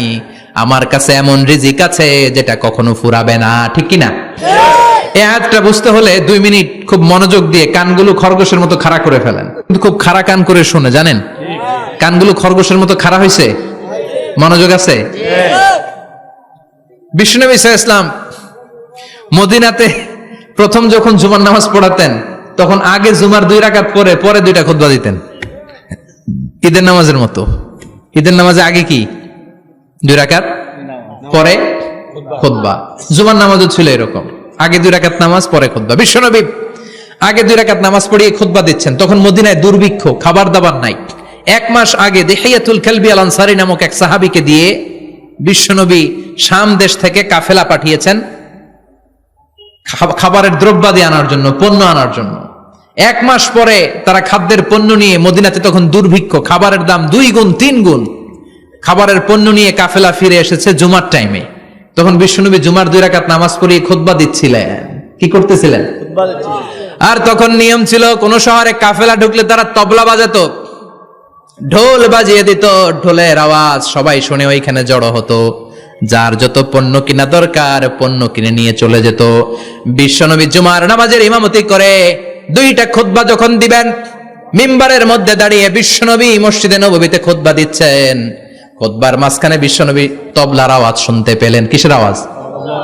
বিশ্বনবী সহ সব সাহাবারা বুঝতে পেরেছে 1 মাস আগে দিহিয়াতুল কালবি শাম দেশে যেই কাফেলা পাঠানো হয়েছে, ওই কাফেলা খাবারের পণ্য নিয়ে মদিনার মধ্যে ঢুকেছে। এখন মসজিদে কানাঘুষা। কিছু সাহাবী বলে, না না, বিশ্বনবীর খুতবা রেখে যাওয়া যাবে না। অনেকে বলে, আমরা না গেলে মুনাফিকেরা সব পণ্য কিনে ফেলবে, আমরা খাবো কি? কেউ কয় বসে থাকি, কেউ কয় ল যাই। 2-4 জন ওঠা শুরু, সাথে সাথে ওনাদের পিছনে পিছনে বাকি সাহাবীরাও ওঠা শুরু। যেতে যেতে পেছন থেকে 1 কাতার, 2 কাতার, 3 কাতার, পুরো মসজিদে নববী খালি, মাত্র 12 জন সাহাবা ছাড়া। কয়জন? কথা কন। মাত্র 12 জন সাহাবা বিশ্বনবীর সামনে বসে আছেন। 4 খলিফা, জাবির ইবনে আব্দুল্লাহ, এরকম 12 জন সাহাবা বসে আছেন। সব সাহাবারা পণ্য কেনার জন্য চলে গেল। সাহাবারা ভাবলো, নামাজ আসল, নামাজ তো পড়েই ফেলছি, এখন খুতবা, সমস্যা নাই। কিন্তু আল্লাহ এটা সহ্য করলেন না। বিশ্বনবী দাঁড়িয়ে খুতবা দিবে, আর সাহাবারা সেই খুতবায় বসে না থেকে কাফেলার পণ্য কোরআনের জন্য দৌড়াবে। এটা সাহাবাদের জন্য শোভনীয় নয়। চিল্লা এখন ঠিক কিনা? এজন্য সাহাবাদেরকে ধমক দিয়ে, আমাদের চোখে আঙ্গুল দিয়ে আল্লাহ আয়াত নাজিল করলেন, ওয়া ইযা রাআউ তিজারাতান লাহওয়ানি আও লাহওয়ানিন ফাদ্দু ইলাইহা ওয়া তারাকুকা কাইমা। ও নবী, আপনার সাহাবারা দুনিয়ার পণ্য সামগ্রী দেখে আপনাকে জুমার মিম্বারের মধ্যে দাঁড়িয়ে রেখে তারা চলে যায়। কুল মা ইনদাল্লাহি খায়রুম মিনাল লাহবি ওয়া মিনাত তিজারা। ও নবী, আপনি বলে দেন, আমার কাছে এত বিশাল ধনভাণ্ডার আছে, সবার যত চাহিদা, যত কামনা আছে সব যদি দিয়ে দেয়, আমার ধনভাণ্ডারের 1 ইঞ্চিও কমবে না। সবচেয়ে বড় রিজিকদাতা কে? আল্লাহ। চিল্লায় বলেন কে? আল্লাহ। কেউ যেটা পারে না পারে কে? আল্লাহ। কেউ যেটা দেয় না দেয় কে? আল্লাহ। জুমার নামাজে আগে আগে যেতে রাজি আছেন? সময় মতো জুমার খুতবা শুনতে রাজি আছেন তো? খতিব সাহেবরা ঠিকঠাক মতো জুমার খুতবা দিবেন তো? জুমার দিনের কিছু সুন্নাত আছে, শুনবেন না দোয়া করে ফেলবো? এই সুন্নাত গুলো শুনে আমরা বিদায় নিব। চিল্লায় পড়েন ইনশাআল্লাহ। জুমার দিনের প্রথম সুন্নত হচ্ছে জুমার দিনের ফজরের নামাজটা জামাতে পড়া। সবাই কয় খাইছে, হুজুরে ধরছে জায়গা মতো, আসল জায়গায়। ফজরের নামাজে ভেজাল আছে না নাই? জুমার নামাজের প্রথম সুন্নত হচ্ছে ফজরের নামাজটা কি পড়া? জামাতে। আফদালুস সালাওয়াত ইনদাল্লাহি সালাতুল ফাজরি ফি ইয়াউমিল জুমআতি ফি জামাআহ। বিশ্বনবী বললেন, জুমার নামাজের 15টা সুন্নত মুখস্থ রাখতে হবে। 1 নাম্বার সুন্নত, ফজরের সালাত জামাতে পড়তে হবে। 2 নামাজ মুনাফিকদের কাছে সবচেয়ে কঠিন, একটা হচ্ছে ফজরের নামাজ আর একটা এশার নামাজ। এক আলেমকে জিজ্ঞেস করা হলো, ফজরের বাতাসটা এত ঠান্ডা আর স্নিগ্ধ কেন? আলেম উত্তর দিয়েছিল, কারণ ফজরের বাতাসে মুনাফিকদের নাকের দুর্গন্ধ মিশে না। ফজরের বাতাসটা স্নিগ্ধ। ফজরের সময় আল্লাহওয়ালাদের আনাগোনা, মুসল্লিদের আনাগোনা, ইসলামের পক্ষের শক্তির আনাগোনা। চিল্লায় বলেন ঠিক কিনা? মসজিদে নববীতে জুমার নামাজের দৃশ্য আর ফজরের নামাজের দৃশ্য ছিল এক। বাংলাদেশে ফজরের নামাজের দৃশ্য আর জুমার নামাজের দৃশ্য এক নাকি? ফজরের নামাজের সময় মুসল্লি নাই, 1 কাতার হয় না। আর জুমার নামাজে পাক্কা মুসল্লি দেরি করে গেলে বারান্দায়ও জায়গা পায় না। ঠিক কথা কন। তাহলে ফজরের নামাজটা আমরা জামাতে পড়বো ইনশাআল্লাহ। ইনশাআল্লাহ। এত আসতে ইনশাআল্লাহ। আরো জোরে পড়েন ইনশাআল্লাহ। মনে থাকবে? ইমাম সাহেব কে মসজিদের? ইমাম কই? হাফেজ সাহেব কই? কালকে দেখবেন যে কি অবস্থা হয় ফজরের সময়। জুমার নামাজের মতো ভিড় হবে, আসা যাবে না। কথা কয় না। 2 নম্বর সুন্নাহ হচ্ছে আসওয়াক, মেসওয়াক করা। মাথরাতুন লিল ফাম মারদাতুন লির রাব। মেসওয়াক করলে দাঁত পরিষ্কার থাকে, আল্লাহ খুশি হয়ে যায়। বিষ্ণু বলেছেন যদি আমার উম্মতের জন্য কষ্ট না হতো প্রত্যেক নামাজের আগে মেসওয়াক করা আমি ফরজ করে দিতাম। সুবহানাল্লাহ। মেসওয়াক ছিল বিশ্বনবীর জীবনের শেষ আমল। এই মেসওয়াক করে বিশ্বনবী শেষ নিঃশ্বাস ত্যাগ করেছেন। আপনার নবী আমার নবী ওনার জীবনের সর্বশেষ আমল ছিল কি? সুবহানাল্লাহ কইবেন না? বিশ্বনবী জাইতুনের ডাল দিয়ে মেসওয়াক করতেন। বিষ্ণু বলতেন নি'মা সিওয়াকি আয-যাইতুন ফাইন্নাহু সিওয়াকি ওয়া সিওয়াকুল আমবিয়া মিন ক্বাবলি। জাইতুনের ডালের মেসওয়াক কতই না ভালো, কারণ এটা দিয়ে আমিও মেসওয়াক করি, আমার আগে সব নবীরাই জাইতুনের ডাল দিয়ে মেসওয়াক করেছে। সুবহানাল্লাহ। 3 নাম্বার হচ্ছে দুহুন তেল মালিশ করবেন। বিশ্বনবী জাইতুনের তেল দাড়িতে চুলে আর গায়ে দিতেন। বিশ্বনবী বলতেন ওয়াদাহিনু ফাইন্না ফিত তাদহিনে বারাকাত। তেল খাও, তেল দাও, তেল মালিশ করো, তেলের ভেতরে আল্লাহ বরকত ঢুকাইয়া দিছে। তেল দিবেন তো? 4 নম্বরে আত্তিব, জুমার দিনে সুগন্ধি লাগিয়ে যাওয়া সুন্নাত। লাগাবেন? লাগাতে রাজি আছেন? বিশ্বনবী বলতেন এই দুনিয়ার 3টা জিনিস আমার কাছে সবচাইতে প্রিয়। হুব্বিবা ইলাইয়া মিন দুনিয়াকুম সালাস। এক হচ্ছে আন-নিসা, নারীদেরকে আমি পছন্দ করি। 2 হচ্ছে আত্তিব, সুগন্ধি লাগাতে আমি পছন্দ করি। বিশ্বনবীর কেউ সুগন্ধি হাদিয়া দিছে, বিশ্বনবী নেয় নাই, এরকম কোন ঘটনা ঘটে নাই। আল্লাহু আকবার। 3 নম্বরে কুররাতু আইনি ফিস সালাহ। নামাজের মধ্যে যখন আমি দাঁড়িয়ে যাই আমার চক্ষুটারে ঠান্ডা করে দেয় কে? আবার বিশ্বনবী বলতেন আরবাউন মিন সুনানিল মুরসালিন। 4টা সুন্নাত সব নবীদের সুন্নাত। 1 নম্বরে আল হায়া মানে লজ্জা। আরেক বর্ণনা এসেছে আল খিতান মানে সুন্নাতে খাতনা, এটা সব নবীদের ছিল। আর সেওয়াক, সব নবীরা মেসওয়াক করেছেন। আত্তিব, সব নবীরা আতর লাগিয়েছেন। আর নিকাহ, সব নবীরা বিয়েও করেছেন। চিল্লায় পড়েন আল্লাহু আকবার। 5 নম্বর সুন্নাহ হলো আল লিবাস আহসানা সিয়াব, সুন্দর জামা পরা। নট নেসেসারি যে নতুন জামা হতে হবে, পুরাতন জামাও ধুয়ে আয়রন করে পরলে একটা সৌন্দর্য আছে না নাই? ইন্নাল্লাহা জামিল ওয়া ইউহিব্বুল জামাল। আল্লাহ নিজে সুন্দর, সৌন্দর্যকে আল্লাহ পছন্দ করেন। পৃথিবীতে সবচেয়ে সুন্দর কে? ইন্নাল্লাহা ইউহিব্বু আইয়ারা আসারা নি'মাতিহি আলা আবদিহি। আল্লাহ তার বান্দার উপর তার নেয়ামতের ছিটেফোঁটা দেখতে চান। আপনি যদি ধনী হন দামি জামা পরবেন, সুন্দর জামা পরবেন। অনেকে আছে অনেক ধনী কিপটুসের মতো সিরা জামা পরে, আছে না নাই? আপনি ধনী মানুষ, আপনি সিরা জামা পরছেন কেন? আপনার যে সম্পদ আছে এটার বহিঃপ্রকাশ আল্লাহ দেখতে পছন্দ করে। আপনাকে যে আল্লাহ কি নাজ নেয়ামত দিয়েছে, অহংকার ছাড়া স্বাভাবিক বহিঃপ্রকাশটা আল্লাহ দেখতে পছন্দ করে। কোন সুবহানাল্লাহ। এরপরে 6 নাম্বার হলো ইকসারুস সালাহ আলান নবী, বিশ্বনবীর উপর বেশি বেশি দুরূদ পড়া।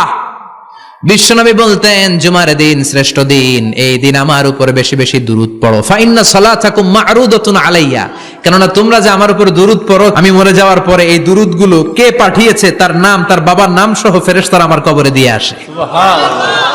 সাহাবারা বললেন ইয়া রাসূলুল্লাহ কাইফা সালাতুনা মা'রুদাতুন আলাইক, আপনি মরে যাওয়ার পরে আমাদের দুরূদ কেমন করে আপনি দেখবেন? ওয়াকাদ আরিমতা, আপনি তো পচে গলে মাটির সাথে মিশে যাবেন। বিশ্বনবী বলেন ইন্নাল্লাহা হাররামা আলাল আরদি আন তাকুলা আজসাদাল আম্বিয়া, নবীদের লাশকে খেয়ে ফেলা, নবীদের লাশকে পচিয়ে ফেলা জমিনের সব মাটির জন্য আল্লাহ হারাম করে দিয়েছে। নবীদের লাশ পচে না, নবীদের লাশ গলে না। যারাই বিশ্বনবীর উপর দুরূদ পড়বেন, আপনার নাম সহ, আপনার বাবার নাম সহ, মালাইকাতু সাইয়াহিন, একদল ফেরেশতা আছে শুধু রাউন্ড দেয় গোটা ওয়ার্ল্ডে। কারা বিশ্বনবীর উপর দুরূদ পড়েছে, এই দুরূদ নিয়ে, এই নাম নিয়ে বিশ্বনবীর কবরে তারা পৌঁছে দেয়। চিল্লায় পড়েন আল্লাহু আকবার। এরপরে বিশ্বনবী বলতেন জুমার দিনে সূরাতুল কাহাফ পড়বা। কাহাফ পড়া সুন্নাহ। সূরাতুল কাহাফ পড়তে রাজি আছেন? রাজি আছেন তো? 18 নম্বর সূরা, কোরআনের একেবারে মাঝখানের সূরা। আলহামদুলিল্লাহিল্লাযী আনজালা আলা আবদিহিল কিতাবা ওয়া লাম ইয়াজআল লাহু ইওয়াজা, এই আয়াত দিয়ে শুরু হয়েছে, শেষ করা হয়েছে ফামান কানা ইয়ারজু লিকা রাব্বিহি ফালইআমাল আমালান সালিহা ওয়া লা ইউশরিক বিইবাদাতি রাব্বিহি। আর মাঝখানে আছে ওয়ালিয়াতালাত্তাফ। হাফেজ সাহেবরা উত্তর দাও, মাঝখানে আছে কি? কথা কন। ওয়ালিয়াতালাত্তাফ একটা শব্দ আছে সূরা কাহাফের মাঝখানে। কোরআনের সব জায়গায় এক ফন্টে আয়াতগুলো লেখা, কিন্তু ওয়ালিয়াতালাত্তাফ মোটা করে লেখা আছে না? ডবল ফন্টে লেখা, মোটা, কারণ এটা কোরআনের একেবারে মাঝখানে অবস্থিত এই শব্দটা ওয়ালিয়াতালাত্তাফ। এর আগে যত শব্দ এর পরে তত শব্দ, এর আগে যত কোরআনের অক্ষর এর পরে তত অক্ষর। সুবহানাল্লাহ বাড়িতে গিয়া সুবহানাল্লাহ।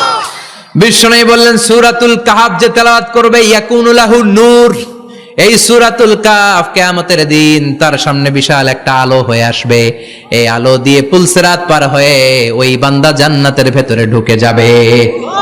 আবার বিশ্বনবী বলেন যারা সূরাতুল কাহফের প্রথম 10 আয়াত তেলাওয়াত করবে জুমার দিন, শেষের 10 আয়াত যারা জুমার দিন তেলাওয়াত করবে, দাজ্জালের ফিতনা থেকে তাদেরকে মুক্ত রাখবে কে? সুবহানাল্লাহ পড়বেন না? সূরাতুল কাহফ দিয়ে সকাল শুরু করতে রাজি আছেন? সবাই রাজি? এরপর আত-তাবকির ইলাল মসজিদ, মসজিদে আগে আগে যাওয়া সুন্নাত। আগে যিনি যাবে উনি কি পাবে? তারপরে গরু, তারপরে বকরি, তারপরে মুরগি, মুরগির পরে ডিম না আন্ডা? আন্ডা। আল মাশিউ আলাল ইকদাম, বিশ্বনবী বললেন হেঁটে হেঁটে জুমার নামাজে যাওয়া সুন্নাহ। রিকশা, হুন্ডা, সাইকেল, সিএনজি দিয়ে গেলেও হবে, কিন্তু হেঁটে হেঁটে গেলে সওয়াব বেশি না কম? প্রতি কদমে কদমে আমলনামায় সওয়াব দিয়ে দিবে কে? এরপরে বিশ্বনবী বললেন আদামু তাখাত্তি রিকাবান নাস, মানুষের ঘাড় ডিঙ্গিয়ে সামনে না যাওয়া সুন্নাহ। অনেকে জুমার দিন আসে সবার শেষে বসতে চায় সামনে, এরকম ডাকাইত আছে না নাই? বিশ্বনবী জুমার খুতবা দিচ্ছেন, হঠাৎ এক সাহাবী সব সাহাবীর ঘাড় ডিঙ্গিয়ে ডিঙ্গিয়ে সামনে আসতেছে বুলেটের মতো। বিশ্বনবী বললেন থামো, এজেলেস বসো মিয়া, ফাকাদ আযাইতা ওয়া আনাইতা, আসছো দেরি করে আবার মুসল্লিদেরকেও কষ্ট দিচ্ছ। যেখানে জায়গা পাবেন ওইখানে বসবেন, মানুষের ঘাড় ডিঙ্গিয়ে সামনের কাতারে যাওয়া এটা ঠিক না। এজন্য জুমার দিন আগে আগে আসার চেষ্টা করবেন। রাজি আছেন তো? এরপরে বিশ্বনবী বললেন দুখুলুল মসজিদে রাকাতাইন, জুমার নামাজের দিন মসজিদে ঢোকার পরে 2 রাকাত পড়া সুন্নাত। কয় রাকাত? রাজি আছেন? কবলাল জুমা বাদাল জুমা, অনেকে প্রশ্ন করে বাদাল জুমা 4 রাকাত, মসজিদে পড়লে 4, ঘরে পড়লে 2, কিন্তু কবলাল জুমা সুনির্ধারিত নয়, অনির্ধারিত। মা কদ খুদ্দিরা লাক, যত আপনার তৌফিকে কুলায় 2 রাকাত করে করে 2, 4, 6 ইমাম সাহেব খুতবা দেওয়ার আগ পর্যন্ত আপনি যদি আধা ঘন্টা আগে যান আপনি 10 রাকাত পড়তে পারবেন। চিল্লায় বলেন ঠিক কি না? এরপরে বিশ্বনবী বলেন ইনসাত, চুপ থেকে খুতবা শুনবা। জুমার খুতবার সময় কথা বলা যাবে নাকি? কথা কোন? বিশ্বনবী বললেন তোমার সামনে কেউ কথা বলতেছে, তুমি যদি বলো চুপ করো, এটাও তুমি খারাপ কাজ করছো। চুপ করো তোমার কইতে কইছে কে? চুপ করো বলে তুমি আরেকটা ভেজাল লাগাইছো। চিল্লায় বলেন ঠিক কিনা? তাহলে জুমার নামাজে কথা বলা যাবে না, কেউ কথা বললে চুপ করো এই কথাটাও বলতে বিশ্বনবী নিষেধ করেছেন। চিল্লায় বলেন ঠিক কিনা? এরপরে মজার একটা কথা বিশ্বনবী বলেছেন, জুমার নামাজ পড়তে যেয়ে যদি কারো ঘুম আসে জায়গা চেঞ্জ করে বসো। জুমার নামাজ পড়তে যেয়ে ঘুমান না, এরকম কে কে আছেন আল্লাহর ওলি? হাত তোলেন। হাত তুলতে পারবেন? আমিও তুলতে পারবো না, আমি কত ঘুমাইছি। জুমার খুতবা শুনতে গেলে ঘুমাস, কারণ রহমত নাজিল করে কে? পুরো মসজিদের ডানে বায়ে রহমতে ঠাসা, খালি ঘুম আর ঘুম। আছে না নাই? ঘুম আসলে কি করবেন? উঠে যাবেন, উঠে জায়গা চেঞ্জ করবেন, পানির ঝাপটা দিবেন, ঘুম দূর করে দিবে কে? এরপরে বিশ্বনবী বললেন জুমার দিন দোয়া করলে কবুল হয়। এমন একটা সময় আছে জুমার দিনে, ওই সময়ে যদি বান্দা আল্লাহর কাছে কিছু চায় সেটা না দিয়ে খালি হাতে আল্লাহ বান্দারে ফিরায়া দেয় না। সেটা কখন? অনেক ইখতিলাফ আছে, বেশিরভাগ মুহাদ্দিসিন বলেছেন জুমার দিন আসরের নামাজের পর থেকে মাগরিবের আগ পর্যন্ত, বিশেষ করে মাগরিবের আগের আধা ঘন্টা, এই সময় আল্লাহর কাছে বান্দা যদি কিছু চায় এই দোয়া আল্লাহ ফিরিয়ে দেয় না। এই 15টা সুন্নাত আমল করা যাবে তো? সবাই রাজি? জুমার খুতবা মনোযোগ দিয়ে শুনবো তো? আগে আগে আসবো তো? দোকানপাট বন্ধ করে জুমার নামাজের ভাবমূর্তি রক্ষা করবো তো? খতিব সাহেব যারা আছেন জুমার আলোচনাটাকে আরো কনস্ট্রাকটিভ ওয়েতে নেন, সব বন্ধ হবে, জুমা বন্ধ হবে। তাফসির মাহফিলে 144 ধারা আছে না নাই? জুমার মাহফিলে আছে? জুমার দিন 144 জারি করছে ওই মসজিদের জুমায়, কোনদিন শুনছেন? এই জন্য জুমাটাকে আমাদেরকে কাজে লাগাতে হবে। আল্লাহ তুমি তৌফিক দাও। আর জোরে পড়েন আমিন। সুবহানাকাল্লাহুম্মা বিহামদিকা আশহাদু আল্লা ইলাহা ইল্লা আনতা আস্তাগফিরুকা ওয়া আতুবু